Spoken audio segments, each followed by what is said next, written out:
How to fix tslgame.exe. Application error in Battlegrounds on Windows 10? Here are some tips that allow you to resolve so-called tslgame.exe. Application error in Battlegrounds on your Windows 10 PC. 1.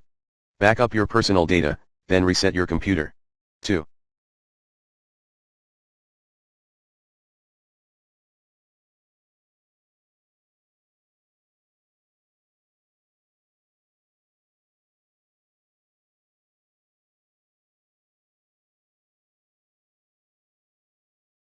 Shut down all other programs except PlayerUnknown's Battlegrounds. 3.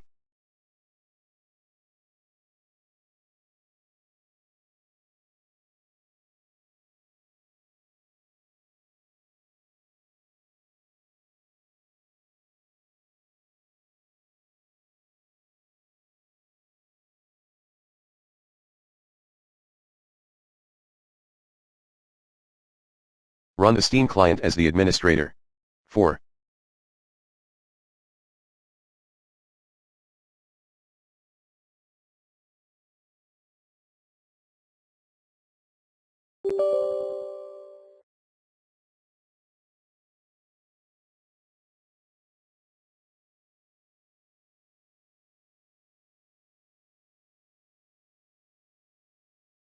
Checking integrity, run Steam-library-PlayerUnknown's Battlegrounds, right-click-select Properties-select the Local Files tab-select Game Integrity Check.